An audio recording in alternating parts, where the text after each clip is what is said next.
Welcome to part 2 of my tutorial on FreeTalk calls. In this video, we'll be covering how to gain students and what you can talk about. In case you missed it, you can check out part 1 of the tutorial about getting started and staying safe, linked up top.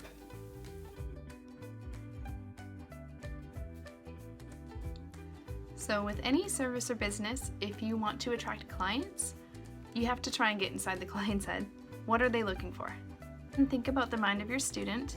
If they are signing up for a FreeTalk call, they are essentially talking with a stranger in a second language on the other side of the world, which can be really, really intimidating. So again, the more positive and encouraging you can be, the better.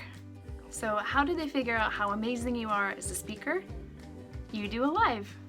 So lives are like little mini video broadcasts. You do not see anybody on the other side.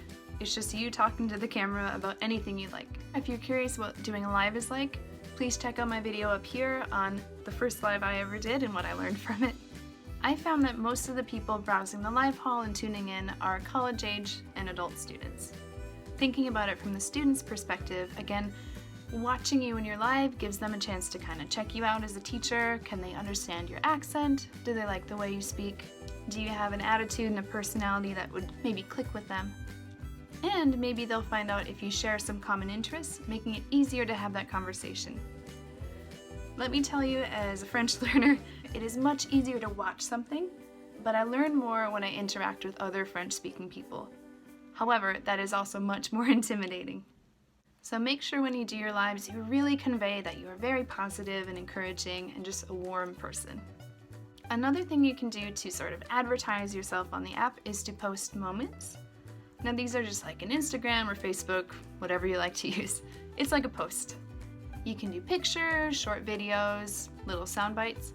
Don't go too crazy with this. To be honest, it's mainly the sales team at PalFish and other teachers who seem to interact with them. However, it does leave a good impression if a student visits your profile and they'll see that you are a little active, you have a few things posted.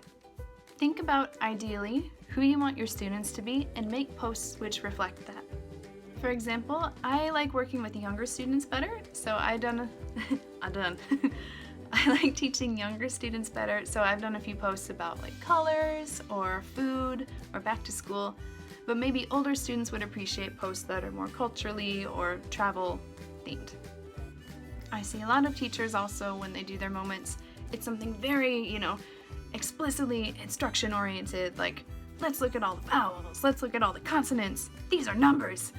And that's fine, but as a learner of French, the moments which taught me the most were not the times I actually spent in class. I love you, Mr. Swanson, Madame Pauling, you are wonderful French teachers, it's nothing like that. However, it did help me so much more when I was actually living in the culture and being able to speak French just day to day, every moment.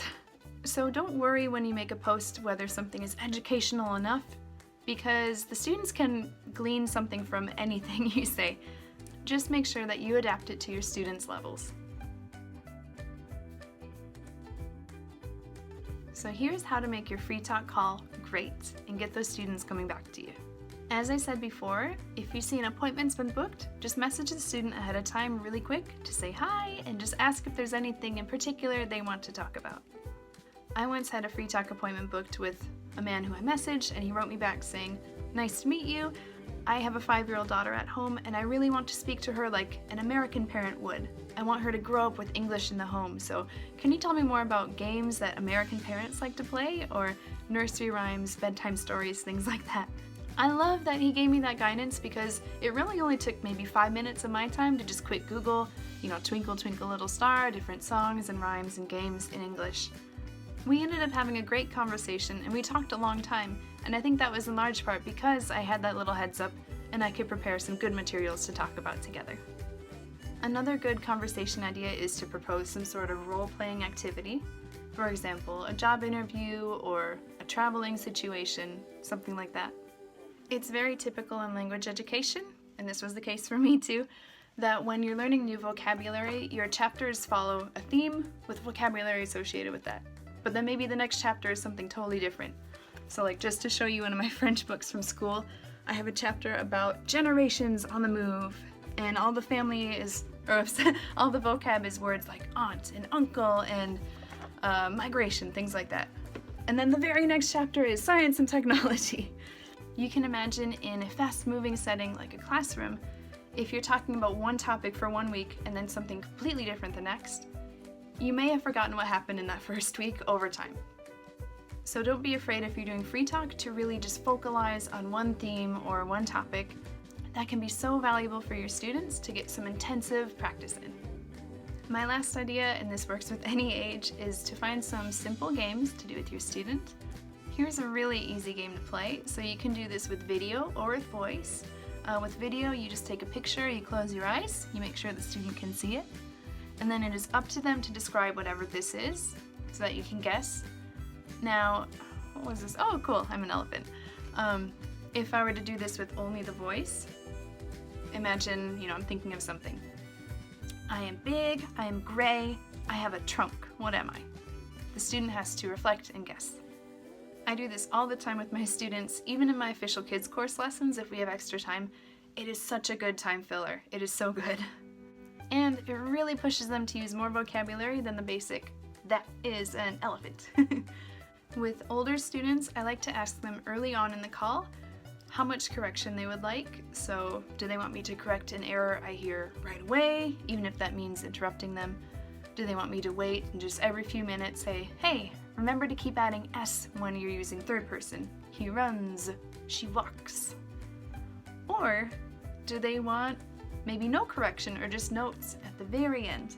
That might seem a little counterintuitive, but put yourself in the student's shoes. This can be very intimidating to talk to a new person, and sometimes it's nice just to have that practice speaking to help build your own feeling of confidence. The last thing you should do is thank them. Thank them when you say goodbye and write them a little note after the class. Let them know how much you enjoyed talking with them. Make sure they know that you had a good time. Looking at my own language journey, I so appreciate the people who are very patient and very positive with me.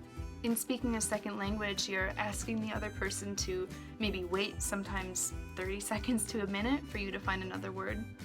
Or maybe they have to use more brain power to understand the way you strung the words together because you didn't do it right. Or maybe just your accent is off and that's hard for them to understand. Or maybe you accidentally insult them. My French teacher in high school, his very first day, first morning studying abroad, he asked his host mother across the breakfast table to please pass the apricot condom because he forgot the word for jam. And she was very nice. She just said, here you go.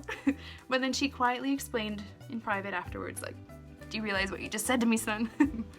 Not everybody is that kind and that patient with language learners, and I promise you, if you just take 30 seconds of your own time to just give them a little bit of patience, it's going to mean so much to them, because that 30 seconds costs you far less than the years they may have taken to study the language. So just be as positive and encouraging and as grateful for the other person as you can. There you have it. So there you have it, my tips and tricks for free talk calls. Thank you so much for tuning in. Once again, my name is Teacher Caroline, the PalFish coach, and I love, love, love helping people get started with teaching and helping them succeed. If you're new to PalFish or online teaching in general, please reach out to me. I coach new teachers every week doing video calls and editing their intro videos and giving free resources. So again, I'm just really, really happy to help you out and really happy you're here too. If you enjoyed the video, please hit subscribe and I'll see you next time. Bye!